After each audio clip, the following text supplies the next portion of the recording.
नमस्कार मंडळी, आपल्याकडे आज जी गाडी आली आहे ती गाडी आहे कोरोला अल्टिस 2013चं मॉडेल. 2013चं मॉडेल आहे. आणि हिचं वैशिष्ट्य म्हणजे काय, 2013चं असून सुद्धा सरांनी एक मोठं डिसिजन घेतलंय की तिच्यामध्ये टाईप 4 सिलेंडर बसवायचं. तर आम्ही याच्यामध्ये टाईप 4 सिलेंडर बसवलाय. तो आता कसा बसवलाय आणि कसा दिसतो, त्याचं वजन वगैरे किती आहे मी पुढे सांगतो. पण गाडी आता आम्ही फिट केलं, हिच्यामध्ये जे किट बसवलंय ते किट बसवलंय मिजोचं प्रीमियम किट, इटालियन मध्ये येतं ते किट आम्ही हिच्यामध्ये इन्स्टॉल केलंय. आणि सरांची आणखीन एक तुमच्याकडे अल्टिस आहे. तिच्या आता मला तुम्हाला म्हणजे जे आपले व्ह्यूअर्स आहेत त्यांना काय सांगायचं की का म्हणून मी सांगतोय की त्यांच्याकडे ऑलरेडी अल्टिस आहे. राईट. तुम्ही दुसरीकडनं फिटिंग करून घेतली. बरोबर. तिच्या फिटिंगमध्ये हिचा परफॉर्मन्स तर म्हणजे 1.8 आहे, त्यामुळे खूप जास्त कळत नाही. बरोबर. पण जो आता परफॉर्मन्स आलाय तो कसा आलाय, चांगला आहे. फिटिंग जी केली बघितली तुम्ही, तर फिटिंगची क्वालिटी किती फिटिंग चांगली आहे याची त्याच्या कम्पेअर मध्ये. म्हणजे प्रॉपर आहे जी फिटिंग वगैरे बसवले ना आपण, रेड्युसर असेल किंवा ईसीएम असेल, इंजेक्टर बसवले. इंजेक्टर आता मी दाखवणारच आहे म्हणजे आपण इंजेक्टरला जे आहे ते प्रॉपर आपण सॉकेट वगैरे टाकलं, ब्रॅकेट बनवलंय. आणि विशेषतः म्हणजे कळून नाही येत की आम्ही खरं तर म्हणजे असं बाहेरून सीएनजी करून घेतलंय किंवा कंपनी फिटेड, असं सिमिलर टू एकदम कंपनी टाईप क्वालिटी. आणि मेन म्हणजे जे इंजिन वरती आपलं आपण जे हे करू शकतो ना, बघू शकता समजा की आता मी आमच्याकडे सेम अल्टिस आहे, तर तिचं आणि हिच्यामध्ये मी म्हणजे बघितलं आता, तर हे पूर्ण फिटिंग एकदम स्टँडर्ड आणि जी वायरिंग वगैरे तर कुठंच नाही, सगळं क्लोज आहेत म्हणजे पूर्ण क्लोज आहेत. आणि दिसत नाही असं की इंजिन वरती की आपण सीएनजी केलंय कन्वर्ट मध्ये त्याला, तर ते एक एकदम. आणि परफॉर्मन्स म्हणजे कसा वाटला म्हणजे तुम्हाला? म्हणजे काहीच फरक म्हणजे आता ती गाडी चालवतो आम्ही, ही चालवतो, जसं कम्पेअर टू सेम पेट्रोल आहे तसं सेम सेम तिचं पण. हा म्हणजे हे काय माहिती आहे का, 1.8चं इंजिन एवढं मोठं इंजिन आहे तिच्या म्हणजे गाडीच्या हिशोबाने. आजकाल कुठे इथं 4 सिलेंडरचे इंजिन, सगळे आता 3 सिलेंडरचे इंजिन सगळे यायला लागले. आणि परफॉर्मन्स असा परफॉर्मन्स राहिलाच नाही आता. जो हिच्यामध्ये 4थ्या गिअरवर पण सुद्धा घाटात जरी असेल तरी तिला चेंज करायची गरज पडत नाही. बरोबर.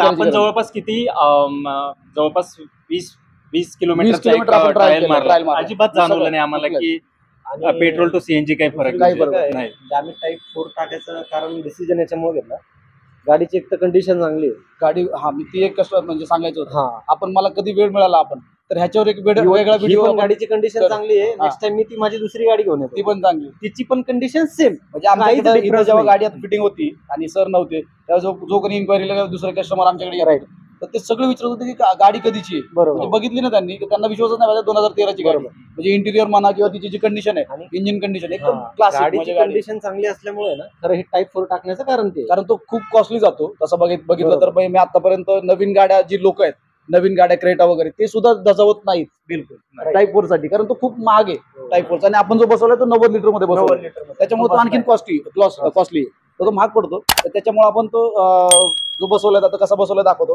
फिटिंग कशी झाली ते दाखवतो. सरांचा परफॉर्मन्स आणि फिटिंग क्वालिटी बद्दल तर आपण ऐकलंच की कसं झालंय. मी एकदा फिटिंग क्वालिटी दाखवून फिटिंग क्वालिटी एकदा दाखवून तर आपण हा गाडीचा इंजिन बे बघू शकतो. पाठीमाग म्हणजे हिच्यामध्ये आपल्याला सीएनजी फिटिंग केलंय, म्हणजे कुठलाच साईन आपण याच्यामध्ये बघू शकत नाही, म्हणजे कुठलंच निशाणीच नाही की सीएनजी फिटिंग वरून गाडी बघितली, बॉनेट उघडल्यानंतर सीएनजी फिटिंग केलंय असं कुठंच वाटणार नाही.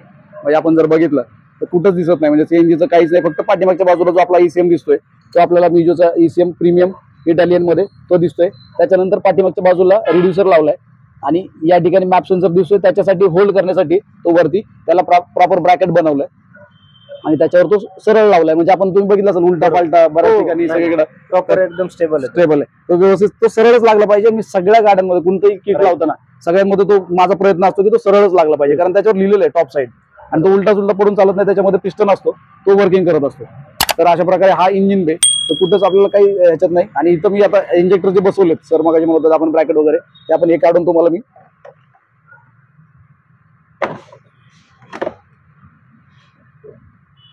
तर आपण या ठिकाणी बघू शकतो. हे जे इंजेक्टर लावलेत त्याचं पायपिंग आपण प्रॉपर सगळं निपल वगैरे केलंय आणि ब्रॅकेट बनवलंय आपण प्रॉपर फॅब्रिकेटेड ब्रॅकेट. त्याचं ब्रॅकेटची क्वालिटी बघू शकता तुम्ही. त्याचं गेज बघितलंय किती गेजचं आहे, एकदम हाय गेजचं. आपण त्याच्या पट्ट्या वगैरे वापरून त्याला व्यवस्थित अँगल देऊन दोन्हीकडनं त्याला प्रॉपर ब्रॅकेट बनवलंय आणि मग अशा प्रकारे तो इंजेक्टर फिट केलाय. म्हणजे हलतं का तुम्हाला बघितलं? नाही, हालत वगैरे नाही. बघा बरं प्रॉपर आता मीच होतो जेव्हा कटिंग वगैरे केलंय. नाही असं जोरात एकदम जोरात हलवा त्याला. हालायचा विषयच नाही आहे का, हलेल का? नाही एकदम परफेक्ट. आणि त्याच्यानंतर आता ही जी बघितली तर ही आपली वायरिंग आहे, ही जी सगळी सीएनजीची वायरिंग आहे. ही तर जी दिसते ही कंपनीची वायर आहे. हो बरोबर. याच्यामध्ये आपण बघा डिफरन्स जरा पण नाही. म्हणजे ही वायर म्हणा ही आपली आहे आणि ही कंपनीची आहे. म्हणजे बिलकुल गाडीची जी स्वतःची असते Right. ती ही आहे सगळी खाली आणि ही आपली आहे. बरोबर. त्याच्यानंतर हा लो प्रेशर पाईप सगळा लो प्रेशर पाईप आपण इकडनं तुम्हाला मगाशी म्हणलं मी तसं हो बरोबर. त्याला इकडनं खालून आहे ना खालून घालून इथं आणलंय या ठिकाणी.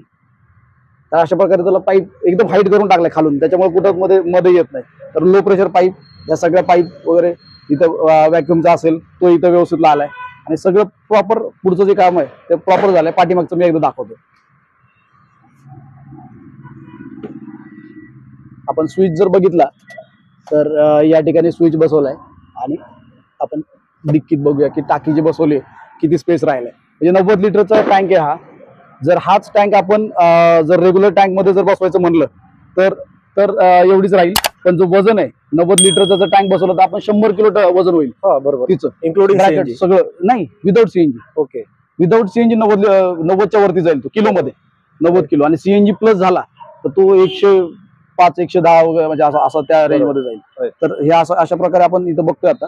तर ही टाईप 4चा सिलेंडर आहे. ग्रीन मध्ये जो येतो हा टाईप 4चा सिलेंडर आहे.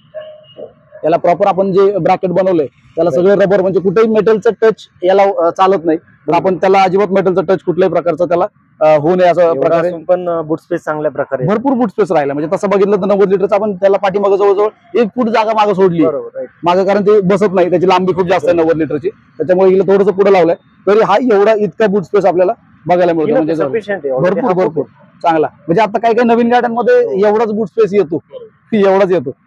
तर हे असं हा ग्रीन कलर मध्ये येतो. हा टाईप 4 आहे. ब्लॅक कलरचा जो असतो तो टाईप 3 मध्ये येतो.